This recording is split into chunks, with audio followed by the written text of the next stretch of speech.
ଜଙ୍ଗଲରେ ଗୋଟିଏ ଛେଳି ଆଉ ତାର ଛୁଆ ଚରୁଥିଲେ। କିଛି ସମୟ ପରେ ଜୋରରେ ବର୍ଷା ହେଲା। ବର୍ଷାରୁ ରକ୍ଷା ପାଇବା ପାଇଁ ଛେଳି ଓ ତାର ଛୁଆ ଗୋଟିଏ ଗୁମ୍ଫା ଭିତରକୁ ପଶିଗଲେ। ବହୁ ସମୟ ଧରି ବର୍ଷା ଲାଗି ରହିଲା। ସକାଳରୁ ସଞ୍ଜ ହୋଇଗଲା। ଧୀରେ ଧୀରେ ବର୍ଷା କମିବାକୁ ଲାଗିଲା। ସେତେବେଳକୁ ପୁରା ଅନ୍ଧାର ହୋଇଗଲାଣି। ଛେଳିଟି ଚିନ୍ତା କଲା, ଆଜି ରାତିଟା ଏହି ଗୁମ୍ଫାରେ କାଟିଦେବା, କାଲି ସକାଳ ହେଲେ ଘରକୁ ଯିବା। କିନ୍ତୁ ସେମାନେ ଜାଣିନଥିଲେ କି ଗୁମ୍ଫାଟା ବାଘର ଗୁମ୍ଫା ଥିଲା ବୋଲି। କିଛି ସମୟ ପରେ ବାଘ ତାର ଗୁମ୍ଫା ଆଡ଼କୁ ଆସୁଥିବାର ଛେଳି ଛୁଆଟି ଦେଖିଲା।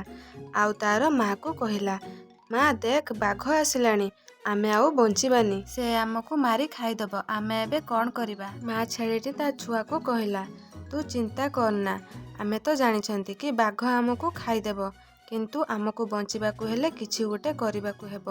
ମୋ ପାଖରେ ଗୋଟିଏ ଉପାୟ ଅଛି, ତୁ ଜୋରରେ କହ, ମା ମୋତେ ଭୋକ ଲାଗିଲାଣି। ହରିଣ ଠେକୁଆ ଖାଇ ମୋ ପେଟ ପୁରିଲା ନାହିଁ, ବାଘ ମାଂସ ଖାଇବି, ମୋତେ ବାଘ ମାଂସ ଖାଇବାକୁ ଦେ। ଛେଳି ଛୁଆଟି ତାର ମା କହିବା ଅନୁସାରେ କହିବାକୁ ଲାଗିଲା। ବାଘ ଏ କଥାକୁ ତାର ଗୁମ୍ଫା ବାହାରୁ ଶୁଣିପାରିଲା। ତାର ପାଦ ସେଠି ରହିଗଲା। ଆଉ ମନେ ମନେ ଚିନ୍ତା କଲା, ଏହା କେଉଁ ପ୍ରକାର ଜୀବ, ଯିଏ ମୋତେ ଖାଇବ ବୋଲି କହୁଛି। ତାର ମନରେ ଭୟ ସୃଷ୍ଟି ହେବାକୁ ଲାଗିଲା। ଠିକ୍ ସେହି ସମୟରେ ପୁଣି ଗୁମ୍ଫା ଭିତରୁ ଶବ୍ଦ ଶୁଭିଲା, ମା ମୋତେ ବାଘ ମାଂସ ଆଣି ଜଲ୍ଦି ଦେ, ମୁଁ ଆଉ ମୋ ଭୋକ ସମ୍ଭାଳି ପାରୁନି। ଯେମିତି ଏକଥା ବାଘ କାନରେ ପଡ଼ିଛି, ସେ ଆଉ କିଛି ଚିନ୍ତା ନକରି ସେଠାରୁ ଜୋରରେ ଦୌଡ଼ିବାକୁ ଲାଗିଲା। ବାଘଟି ଭୟଭୀତ ହୋଇ ଦୌଡ଼ୁଥିବାର ଶିଆଳଟି ଦେଖିଲା। ଆଉ ବାଘକୁ ଡାକ ପକାଇଲା, ରୁହ ରୁହ, ଏମିତି ଭୟଭୀତ ହୋଇ କୁଆଡ଼େ ଯାଉଛ? ବାଘଟି ଅଟକି ଗଲା। ଶିଆଳକୁ କହିଲା, ମୋ ଗୁମ୍ଫାରେ ଗୋଟିଏ କେଉଁ ଜୀବ ପଶିଯାଇଛି, ଯିଏକି ମୋତେ ଖାଇବ ବୋଲି କହୁଛି। ବାଘର କଥା ଶୁଣି ଶିଆଳଟି ଜୋରରେ ହସିବାକୁ ଲାଗିଲା। ଆଉ କହିଲା, ତମେ ପାଗଳ ହୋଇଗଲଣି ନା କ'ଣ? ଏହି ଜଙ୍ଗଲରେ ତୁମଠୁ ଆଉ କେହି ଶକ୍ତିଶାଳୀ ଜୀବ ନାହାନ୍ତି। ତାପରେ ବାଘଟି କହିଲା, ଆରେ ମୁଁ ନିଜେ ମୋ କାନରେ ଶୁଣିଛି, ସେ ମୋତେ ଖାଇବ ବୋଲି କହୁଥିଲା। ଶିଆଳଟି କହିଲା, ହଉ ଚାଲ ଦେଖିବା କିଏ ସିଏ ଯିବ।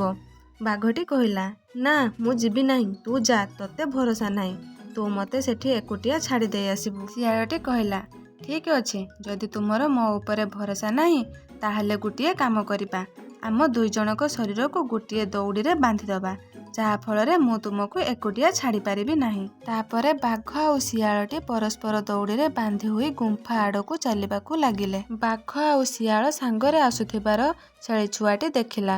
ଆଉ ତାର ମାଆକୁ କହିଲା, ମା ଆମେ ଆଉ ବଞ୍ଚିବାନି, ଏବେ ବାଘ ଆଉ ଶିଆଳ ଦୁଇ ଜଣ ଗୁମ୍ଫା ଆଡ଼କୁ ଆସୁଛନ୍ତି।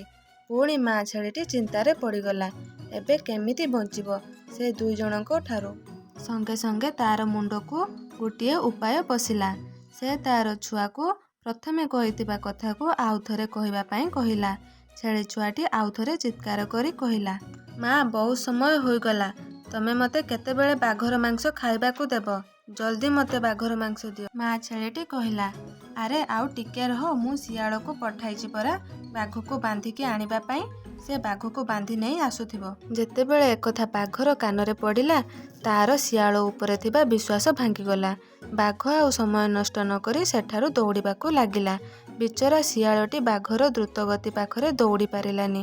ବାଘର ଶରୀର ସହ ବନ୍ଧା ହୋଇଥିବାରୁ ନିଜରୁ ଅଲଗା କରି ଦୌଡ଼ି ପାରିଲାନି। ପଡ଼ି ଉଠି ଖଣ୍ଡିଆ ଖାବୁରା ହୋଇଗଲା। ଛେଳି ଆଉ ତାର ଛୁଆ ବିନା କିଛି ଚିନ୍ତାରେ ଗୁମ୍ଫାରେ ରାତି କଟାଇଲେ।